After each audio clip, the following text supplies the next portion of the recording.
Friends, நான் உங்கள் ரவி. இன்றைக்கி இந்த வீடியோ என்ன பார்க்க போகிறேன்னா, ஆல்ரெடி ஷூட் பண்ண நினச்சி பண்ணாமல் போன ஒரு கண்டென்ட் தான் இது. ஆட்டிடியூடு. இது ஒரு வாட்டி நான் இன்ட்ரோவர்ட் எக்ஸ்ட்ரோவர்ட் வீடியோவில் பேசியிருந்தேன்.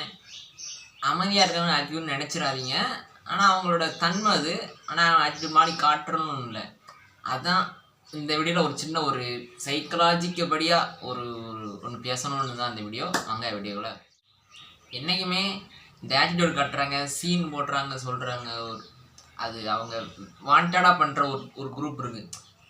இப்போது காலேஜோ ஊரில் திருவிழாவோ எங்கேயோ போனாலுமே ஒரு ஃபங்க்ஷன் டைம் பசங்க என்றைக்குமே ஒரு கெத்தாகவே இருப்பாங்க. நீங்கள் ஃபீல் பண்ணுவீங்க, 4 பேர் குரூப்பாகவே இருப்பாங்க. தனியாக இருக்கிறது ரொம்ப யாரும் பெருசாக இருக்க மாட்டாங்க. ஃப்ரெண்ட்ஸோட நல்லா ஜாலியாக பேசிக்கிட்டு நக்கல் அடிச்சுக்கிட்டு அப்படியே கலாச்சிக்கிட்டு செம்மையாக ஜாலியாக இருக்கும் அவங்க கூட இருக்கிறது. அது முக்கால்வாசி பேர் எதுக்கு பண்ணுவாங்கன்னா, அங்கே வந்து பொண்ணுங்கள்லாம் வருவாங்க, சரி அவங்களெல்லாம் பார்க்கணும், அதுக்காக பண்ணுவாங்க. சரி, அது இயல்பு தானே எல்லாருக்கும். அந்த மாதிரி அது என்ன சொல்லுவாங்கன்னா, கொஞ்சம் ஓவராக போட கொஞ்சம் சீன் போடுற மாதிரி இருப்பா. அங்கேருந்து ஒரு சில ஆட்கள் வந்து அதை வாட்ச் பண்ணிக்கிட்டு இருப்பாங்க. என்ன இது, என்ன பசங்க ஓவரா சீன் போடுறாங்க அப்படின்ட்டு. இது ஒன்று. இப்போ ஆட்டிடியூட்னா இது தமிழில் அர்த்தம் கூட எனக்கு என்ன சரியாக தெரில ஆட்டிடியூடுக்கு. இப்போ நம்ம இன்ஸ்டாகிராமில் நிறைய ரீல்ஸ் பார்க்குறோம். அதில் ஒரு சில ரீல்ஸ்லாம் வரும் தெரியுமா, அந்த மாதிரி சிக்மா மேல்னு வரும், ஆல்ஃபா மேல்னு வரும். இது சிக்மா மேல் ஈஸியாக முடிச்சிருவீங்க. அவங்க வந்து ரெஸ்பெக்ட் பண்ணுவாங்க எல்லாரையும். ஆனால் தான் உண்டு, தான் வேலை உண்டு, தான் விஷயத்த தான் வந்து சீரியஸாக இருப்பாங்க. இப்போ வந்து நான் நிறைய இன்ஸ்டாவில் பார்த்துருக்கேன். மென்ஸுன்னு வரும், பாய்ஸ்ன்னு வரும். ரெண்டும் ஒன்று தானடா, ரெண்டு பசங்க தானேன்னு வரும்போது மென்ஸ்னால் பெர்ஃபெக்டாக இந்த இதெல்லாம் பண்ணுவாங்க, கரெக்டாக இருப்பாங்க. அவங்க வேலையை என்ன பணம் சம்பாதிக்கணும், ஃபேமிலியை பார்க்கணுன்றது ஒன்று இருக்கும். பாய்ஸ் அப்படி இல்லையா, என்ன சொல்கிறாங்கன்னா, ஒரு குறிப்பிட்ட ஏஜுக்குள்ளே என்னன்ட்டு ஒரு மீமில் போட்டிருந்தாங்க. நல்லா சுற்றிக்கிட்டு நல்லா ஜாலியாக இருப்பாங்களாம், ரொம்ப ஃப்ரீயாக இருப்பாங்களாம். இது ரெண்டும் டிஃப்ரெண்ட்னா. இப்போ ஆட்டிடியூட் வந்து இது ரெண்டுமே பொதுவாக இல்லாமல் கொஞ்சம் வேறுபடலாம். இப்போ ஆட்டிடியூட்னா இப்போ யார்ட்டையும் பேசாமல் இருக்கிறாங்கன்னா, அது ஏன் இப்போ இன்ட்ரோவர்ட்னு சொல்கிறாங்களே, அதுலேருந்து கூட அதை கொஞ்சம் சிலர் வந்து தப்பாக இருந்துருக்காங்க. இன்ட்ரோவர்ட்டாக அமைதியாக இருக்கிறவங்க வந்து ஃபேஸெல்லாம் வந்து இப்படியே எங்கேயாவது ஃபங்க்ஷன் போனால் இப்படியே வச்சுக்கிட்டு இருக்காங்க, பேச மாட்டேன்னு நினச்சிக்கோங்க. ஆனால் அவங்களுக்கு தான் அதை பற்றி தெரியும்.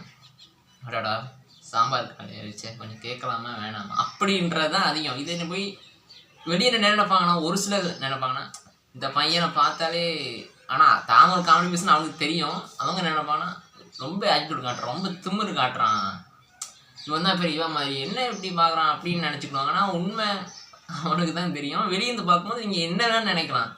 இப்போ ஒரு என்ன சொல்ல, இன்னும் கொஞ்சம் பிரியமாக சொல்லணும்னா, இன்னைக்கு நல்லதுன்னு நினைக்கிற ஒரு விஷயம் ஒரு 10 வருஷம் கழித்து இதெல்லாம் செய்யவே கூடாதுடா அப்படின்னு சொல்லலாம். என்ன சொல்லுவாங்க, நம்ம ஊரில் சொல்லுவாங்க, பொழைக்க தெரியாமல் ஆகிட்டா, நல்லா பேசி பழகடா, பேசாமல் பொழைக்க முடியும், நீ நல்லா பேசுகிறவங்க சொல்லுவாங்கன்னா, நீ தான் பொழைச்சிப்பப்பா, உனக்கு என்னப்பா வாய் வச்சு பொழைச்சிப்ப அப்படின்னு சொல்லுவாங்க. அந்த மாதிரி நீ பேசாத, அவங்கள்ட்ட பேசாத, நல்லபடியாக ஒரு வந்து 25 வயசுக்கு யார்ட்டையும் பேச முடியாத அளவுக்கு ஆக்கி விட்டுருதாங்க. இது தப்பாகவும் சொல்ல முடியாது. ஓகே, அது அவனோட இண்டிவிஜுவலாக இருக்கிற ஒரு விஷயம். ஒவ்வொருத்தவங்களும் ஒவ்வொரு விதமாக எடுத்துறாங்க, அது அவங்களோட இது விருப்பம். நேச்சுரலுக்கு நான் சொல்லிட்டேன்னு நினைக்கிறேன். இதுதான் மேட்ரு. நீ நினச்சிடாதீங்க. ஒன்ஸ் உங்களுக்கு டவுட் இருந்தால் அவன்கிட்ட போய் கேட்டுருங்க, என்னடா நீ அமைதியாக இருக்குன்னு அவன் சொல்லுவான்.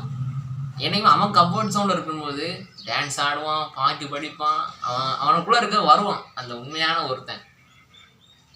அதான் உண்மையும் கூட. நீங்கள் வந்து அது சரி, அவன் இன்ட்ரோவர்ட் இல்லாமல் வந்து அவன் வந்து அமைதியாக இருக்கான்னா, மேபி அவனுக்கு வீட்டில் ஏதாவது பிரச்சனையாக இருக்கலாம், அவனுக்கு ஏதாவது பிரச்சனையாக இருக்கலாம். எனிவே அவனோட பர்சனல் விஷயங்களோட பிரச்சனை இருக்கலாம். அதனால் புரியலன்னா வீடு திருப்பி ஒரு பாருங்கள், கண்டிப்பாக புரிய வாய்ப்பு இருக்குது. அது எனக்கு கரெக்டாக சொல்லி எக்ஸ்பிளைன் பண்ண முடியலை. இவங்க தான் சொல்ல முடியாது. ஒரு சிலர் வம்புக்குன்னே இருப்பானுங்க, அதை நான் பார்த்துருக்கேன், அப்படியும் இருக்கிறாங்க. ஆனால் மோஸ்ட் ஆஃப் ஆல் அப்படி யாரும் தான் வந்து ஆட்டிடியூட் காட்டிக்கணும் இருக்கப்படுறதில்லை. ஒன்று அவங்களா இருக்காங்க, இன்னொன்று அப்படி இருக்க தள்ளப்படுறாங்க. இந்த ரெண்டில் தான் கேட்டகரியில் இருக்கும். அவ்வளோதான், இவ்வளோதான் நான் வந்து சொல்லணும்னு நினச்சது. ஓகே, உங்கள் ஃப்ரெண்ட்ஸ் யாரும் எப்படியுமே ஆக்டிவாக காட்டிக்கிட்டு அந்த வீடியோஸ் வந்து சென்ட் பண்ணுங்கள். மோஸ்ட் ஆஃப் ஆல் இந்த ஆட்டிடியூட் காய்ச்சதுக்கு அவங்க அப்பா அவங்க அம்மா சைக்காலஜி படியாகவே இருக்கட்டுமே, அவங்க டிஎன்ஏ இப்படியாவே இப்போ அப்பா மாதிரியே அவங்க பையன் வந்து ஃபேஸ் கட்டு, ஹேரு, நடக்கிறது, பேசுகிற வாய்ஸ் கூட எல்லாம் அப்படியே தான் இருக்கும். அந்த அப்பியரன்ஸ் கூட வந்திருக்கலாம் அவரோட. இல்லைன்னா அவங்க தாத்தாவோட அப்படியே ஒன்று வந்திருக்கலாம். அப்படியே ஒரு ஜீன் தானே, அப்படியே ஒவ்வொரு ஜென்ரேஷனாக வர்றது தான். அப்படியும் கூட இருக்கலாம். சைக்காலஜி பயாலஜிக்கல் படியாக சொல்லலாம், ஒரு விட இருக்கலாம். இதை பற்றி நீங்கள் என்ன நினைக்கிறீங்க அப்படின்றத கான்பாக்ஸ் சொல்லுங்கள், அதை நான் பார்த்து தெரிஞ்சுக்கிறேன். ஓகே, இதான் நான் சொன்னேன். பிடிச்ச சேனலை சப்ஸ்கிரைப் பண்ணி உங்கள் ஃப்ரெண்ட்ஸ், ஃபேமிலி, தெரிஞ்சவங்க எல்லாருக்கும் ஷேர் பண்ணி இதோ என்னால் முடிஞ்ச அளவு நான் சொல்ல ட்ரை பண்ணியிருக்கேன். ஒருவேளை தப்பாக கூட இருந்திருந்தா சாரி. ஓகே, அடுத்த ஒரு இன்ட்ரெஸ்டான வீடியோவில் உங்களை சந்திக்கிறேன். நான் உங்கள் ரவி. பாய்.